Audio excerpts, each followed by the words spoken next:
Hello children, and now in this video we are going to discuss electrophilic substitution reactions of aniline.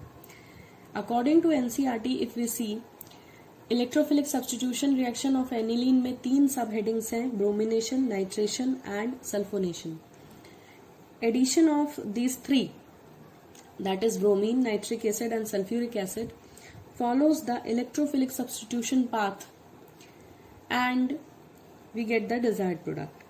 And with these three chemical reactions, the chemical properties of amines will be over. And then we will start with diazonium salt. So very first is bromination. इसे हम halogenation भी कह सकते थे क्योंकि chlorine का addition भी हो सकता है एनिलीन पर क्योंकि एनसीईआरटी में सिर्फ ब्रोमीन का एडिशन दिया है, so we will talk only about bromination. Now you see, we very well know that before we start and discuss bromination, let us discuss something about aniline. Although we have already discussed in the previous videos, but still. We know that aniline can give you 5 resonating structures as already discussed. One more thing, the nitrogen which is attached to the ring. aniline को आपने बनाया कैसे था? Benzene से एक hydrogen हटाकर उसकी जगह NH2 ग्रुप लगाया है. Now this NH2 is having electrons, that is lone pair of electron, और ये इस रिंग में इलेक्ट्रॉन्स दे सकता है. ठीक है, और ऐसे जितने भी ग्रुप्स होते हैं जो रिंग में इलेक्ट्रॉन उतार सकते हैं, रिंग को इलेक्ट्रॉन दे सकते हैं और जिनके कारण रिंग में रेजोनेंस चालू हो जाता है, वो सारे प्लस एम या प्लस आर इफेक्ट्स दिखाते हैं. ये हमें पहले से पता है. ठीक है, हमारे पूरे सिलेबस में अगर हम बेंजल्डिहाइड और बेंजोइक एसिड को छोड़ दें तो जितने भी हमने अभी तक पढ़े, ये बात हम पहले भी बहुत बार डिस्कस कर चुके हैं, जैसे एनिलीन में, जैसे फिनॉल में, जैसे क्लोरोबेंजीन पढ़ा था, जैसे हमने एनिजोल पढ़ा था ईथर्स में, ये सब ऑर्थो पैरा डायरेक्टिंग है क्योंकि ये सब प्लस एम या प्लस आर इफेक्ट शो करते हैं. इनमें जो भी ग्रुप्स जुड़े हैं, जैसे अगर मैं आपको रिकॉल करवाऊं तो फिनॉल में OH के ऊपर भी जो है लोन पेयर होता है, तो सेम ये भी इलेक्ट्रॉन रिंग में उतारता है, यानी रिंग की तरफ इलेक्ट्रॉन देता है. ऐसे ही हमने क्लोरोबेंजीन पढ़ा था हेलो एल्केन्स में, यहाँ भी वही बात है, क्लोरीन भी रिंग की तरफ इलेक्ट्रॉन देता है. सेम हमने एनिजोल में पढ़ा था, है ना. तो ये सब ही रिंग में इलेक्ट्रॉन देते हैं, इसीलिए ये सब plus M plus R effect show करते हैं. अपार्ट फ्रॉम दिस पूरे सिलेबस में अकॉर्डिंग टू एनसीईआरटी में बात कर रही हूँ, सिर्फ बेंजल्डिहाइड और बेंजोइक एसिड है जो रिंग से इलेक्ट्रॉन निकालते हैं, इसीलिए वो सिर्फ मेटा प्रोडक्ट बनाते हैं. लेकिन ये जितने भी हैं, अगर मैं इनको अलग कर देती हूँ, इनकी रिएक्शंस भी आप इसी तरह से पढ़ चुके हैं. इनका भी ब्रोमिनेशन, आपने फिनॉल का ब्रोमिनेशन पढ़ा हुआ है, देन आपने क्लोरोबेंजीन का भी पढ़ा हुआ है, उसके अलावा आपने एनिजोल का भी पढ़ा हुआ है, तो आपने फ्रिडल क्राफ्ट रिएक्शन पढ़ी हुई है इनमें, तब वहां पे भी ऑर्थो पैरा डायरेक्टिंग ही ये ग्रुप्स होते हैं. सो हमारा मेजर मकसद है अभी ये समझना कि इन ग्रुप्स की तरह NH2 भी जो है वो ऑर्थो एंड पैरा डायरेक्टिंग है. ऑर्थो एंड पैरा डायरेक्टिंग है. ऑर्थो एंड पैरा डायरेक्टिंग होने का मतलब ये है कि जब भी आप इनकी किसी और से रिएक्शन कराएंगे तो जो इनकमिंग आने वाली चीज है वो कहाँ जुड़ेगी, ये कौन डिसाइड कर रहा है? वो NH2 डिसाइड कर रहा है. तो NH2 ये डिसाइड करता है कि इनकमिंग चीज कहाँ जुड़ेगी, ऑर्थो और पैरा पोजिशन पे. इसीलिए कह रहे हैं कि ये ऑर्थो एंड पैरा डायरेक्टिंग है. बेसिकली NH2 ग्रुप जो है वो बहुत हाई इलेक्ट्रॉन डेंसिटी का सेंटर है क्योंकि नाइट्रोजन पे इलेक्ट्रॉन्स प्रेजेंट है. इसीलिए हम कह रहे हैं कि NH2 जो है वो ऑर्थो एंड पैरा डायरेक्टिंग है क्योंकि ये बहुत पावरफुली इन दोनों पोजीशंस को एक्टिवेट करता है. अगर आप इनके रेजोनेटिंग स्ट्रक्चर्स बना के देखेंगे तो आपको पता चल जाएगा कि ऑर्थो और पैरा पे ही नेगेटिव चार्ज डेंसिटी आती है. Now if we discuss about the bromination, तो एनिलीन बहुत फास्ट ब्रोमीन वाटर से रिएक्ट करता है. See the reaction is this. बिना किसी कैटलिस्ट के बहुत आसानी से ये रिएक्शन हो जाती है. विच यू से bromine is reacting with bromine water is reacting with aniline at room temperature and it gives a compound which is in the form of white PPT, and this is, you see, both the ortho positions and the para position of benzene ring is occupied by bromine. और यहाँ से जो hydrogens निकले हैं वो बचे हुए bromine के साथ जाके HBr बना लेते हैं. Now if you have some doubt then I will let you recall. आपने 11th क्लास में पढ़ा हुआ है, बट फिर भी जिनको डाउट है उनके लिए मैं बता देती हूँ. एज सच बेंजीन में कोई ऑर्थो पैरा मेटा पोजिशन नहीं होती, ठीक है. लेकिन जैसे ही बेंजीन पर कोई फंक्शनल ग्रुप लगता है, जैसे कि यहाँ पर NH2 का ही एग्जाम्पल ले लेते हैं. जैसे कहीं भी किसी भी पोजीशन पे आप NH2 लगाते हैं तो उस फंक्शनल ग्रुप के रिस्पेक्ट में अब क्या होता है, बेंजीन जब अकेला होता है, उस पर कोई ग्रुप जुड़ा नहीं होता है, तो वो इंडिपेंडेंट होता है. उसकी किसी भी कार्बन को आप फर्स्ट सेकंड थर्ड अपनी मर्जी से कह सकते हैं. आप इसे फर्स्ट कह सकते हैं, आप इसे फर्स्ट कह सकते हैं, किसी भी फर्स्ट सेकंड बोले. इसे फर्स्ट बोल रहे हैं तो इसे सेकंड बोल रहे हैं, इसे सेकंड बोल रहे हैं, आप इंडिपेंडेंट होते हैं, ठीक है. लेकिन जैसे ही आप फंक्शनल ग्रुप लगा देते हैं, वो फंक्शनल ग्रुप उस बेंजीन के मॉनिटर का काम करता है. मतलब now that particular functional group governs की बेंजीन कैसे बिहेव करेगा और बेंजीन पर होने वाली रिएक्शंस. एक्चुअली अब ये बेंजीन रह ही नहीं जाता है. क्यों? क्योंकि यहां से एक हाइड्रोजन निकाल दिया तो बेंजीन का फॉर्मूला था C6H6. इसमें से आपने एक हाइड्रोजन निकाला है, यहाँ वाला जो यहाँ इस कार्बन पे प्रेजेंट था हाइड्रोजन, वो हाइड्रोजन निकाल के ही आपने उसकी जगह NH2 लगाया है. तो ये बचता क्या है? ये बचता है C6H5. और C6H5 को हम बेंजीन नहीं कहते, हम इसे फिनाइल ग्रुप कहते हैं. तो एक्चुअली फिनाइल पे NH2 जुड़ा हुआ है, ठीक है. आप इसे नॉर्मली जो है समझने के लिए बेंजीन पे NH2 बोल सकते हैं, but it's not benzene, it's a phenyl group. तो जैसे ही यहाँ पर कोई फंक्शनल ग्रुप लगता है, वो फंक्शनल ग्रुप डिसाइड करता है कि बेंजीन की रिएक्शन सब कैसी होंगी, यानी वो मॉनिटर का काम करता है. अब आप इसको ब्रोमीन से जब रिएक्शन कराओगे तो ये NH2 डिसाइड करेगा कि ये ब्रोमीन इस रिंग में कहाँ जुड़े, राइट. इसी को कहते हैं ऑर्थो पैरा डायरेक्टिंग या मेटा डायरेक्टिंग होना, कि इस पर अब NH2 डिसाइड करता है कि ब्रोमीन तुम ऑर्थो या पैरा पोजीशन के अलावा कहीं और नहीं बैठ सकते, ठीक है. तो ध्यान दें, रिंग में जहां भी फंक्शनल ग्रुप हो उसकी रिस्पेक्ट में पहली दो पोजीशंस, उसके लेफ्ट और उसके राइट, दोनों ऑर्थो होती हैं. उससे अगली दो मेटा होती हैं और लास्ट में जो बचती है वो पैरा होती है. मैं फिर से रिपीट कर देती हूँ. एक दूसरी पोजीशन पे फंक्शनल ग्रुप लगा के मान लेते हैं कि फंक्शनल ग्रुप यहाँ है. अब तो इस फंक्शनल ग्रुप के रिस्पेक्ट में पहली दोनों तरफ से पहली पोजीशन, लेफ्ट में भी और राइट में भी, ऑर्थो होती है. ऑर्थो के रिस्पेक्ट में अगली दो जो है वो मेटा पोजीशंस होती हैं और लास्ट वाली पैरा होती है. तो ये जो आपका NH2 है ये ऑर्थो और पैरा डायरेक्टिंग है. कहने का मतलब ये है कि प्रोडक्ट सिर्फ ऑर्थो और पैरा पे बनाएगा.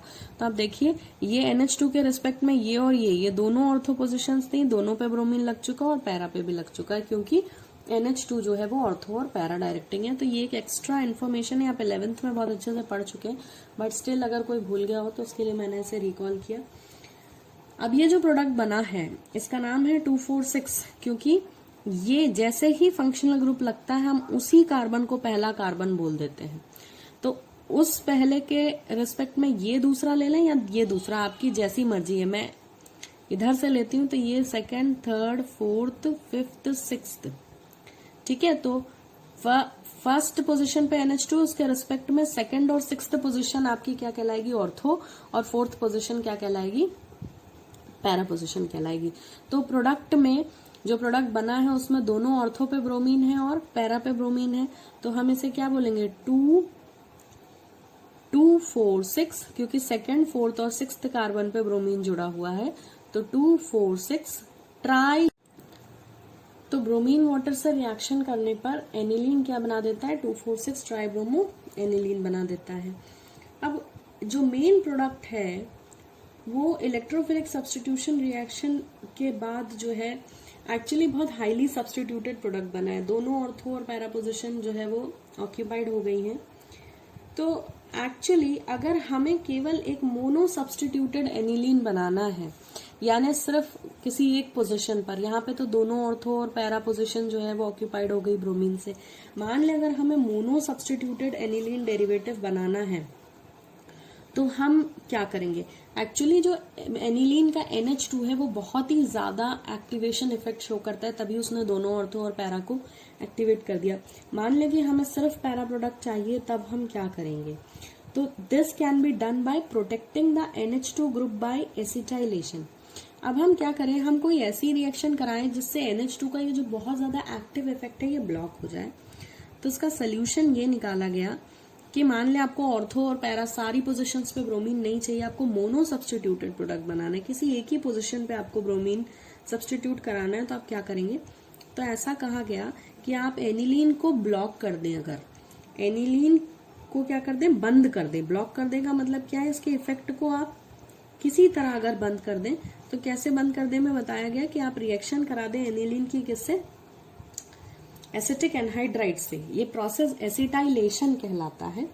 तो एनिलीन का क्या करा दें, एसिटाइलेशन करा दें, यानी एसिटिक एनहाइड्राइड से रिएक्शन करा दें।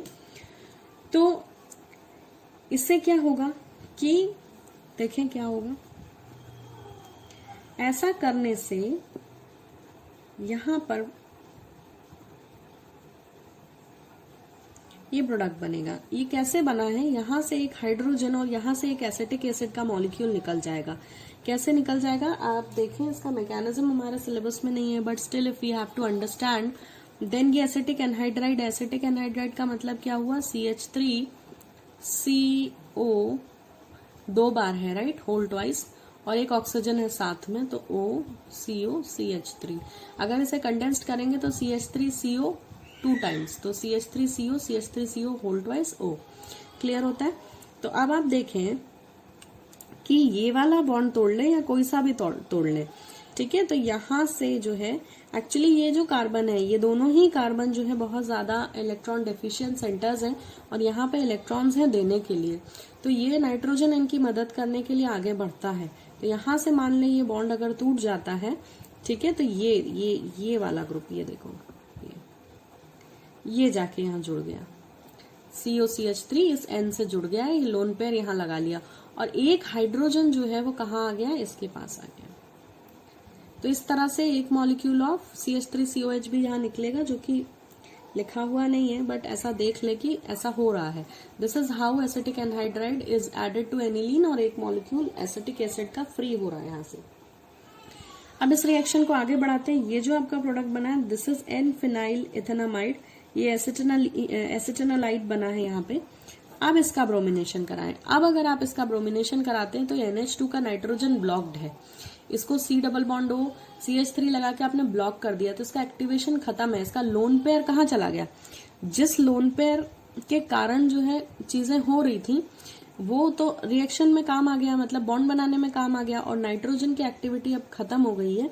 तो इसके कारण क्या होगा, अब जब आप इसकी ब्रोमीन से रिएक्शन कराते हैं तो एक मोनो सब्स्टिट्यूटेड प्रोडक्ट बनेगा, और सिर्फ जो है पैरा पोजीशन पे ब्रोमीन लगेगा, ठीक है। पिछली रिएक्शन में क्या हो रहा था, सारी की सारी आपकी दोनों ऑर्थो और पैरा पोजीशन ब्लॉक हो रही थी, लेकिन हमें मोनो सब्स्टिट्यूटेड प्रोडक्ट चाहिए था।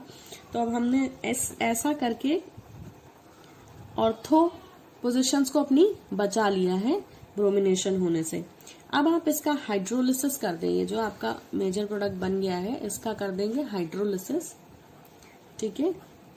हाइड्रोलिसिस कर दें, तो हाइड्रोलिसिस करने से क्या होगा कि देखिए, हाइड्रोलिसिस मतलब होता क्या है, पानी का एडिशन, ठीक है। पानी में क्या होता है, H+OH-, ठीक है।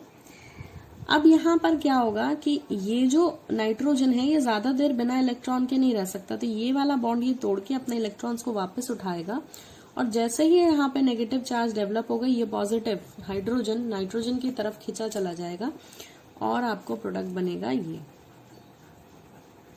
यहाँ पे NH था, और वापस ये एक हाइड्रोजन को खींच लेगा एनिलीन, और साथ में ortho bromo aniline, sorry para bromo aniline, और प्लस ये जो OH है ये कहाँ चला जाएगा, इसके साथ CH3COOH, राइट। तो इसे आप पैरा ब्रोमो एनिलीन या 4 ब्रोमो एनिलीन भी बोल सकते हैं, क्योंकि 4th कार्बन पर इसके रिस्पेक्ट में, फंक्शनल ग्रुप के रिस्पेक्ट में 4th कार्बन पे ब्रोमीन जुड़ा हुआ है।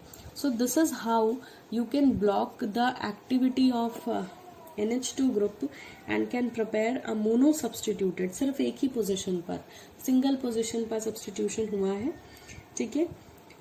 तो बेसिकली जो इलेक्ट्रॉन्स है नाइट्रोजन पे वो इस वाली सिचुएशन में लेस अवेलेबल होते हैं डोनेशन के लिए टू बेंजीन रिंग और रेजोनेंस के through. Therefore activation effect of this group NHCOCH3 group is less than that of amino group. So I hope it is clear कि NH2 बहुत ज्यादा एक्टिवेटिंग इफेक्ट शो करता है, इसीलिए वो जो है हाईली सब्सटीट्यूटेड प्रोडक्ट बनाता है. हाईली सब्सटीट्यूटेड प्रोडक्ट ये था, दोनों ऑर्थो और पैरा पोजिशन पर ही आपका ब्रोमीन लग गया. अब आपने क्या करना है, अगर मोनो सब्सटीट्यूटेड प्रोडक्ट बनाना है तो आपको क्या करना पड़ेगा कि NH2 का एक्टिवेशन इफेक्ट ब्लॉक करना पड़ेगा, जिसको आपने क्या करा है, एसिटाइलेशन करा के ब्लॉक किया है. एंड अगर आप एसिटाइलेशन कराते हैं तो NH2 की जो एक्टिविटी है वो कम हो जाएगी and hence you will get the single substituted product. So I hope this is clear. Now we will see the second reaction of electrophilic substitution, that is nitration, in the next video. So I hope this was clear. Thank you for watching.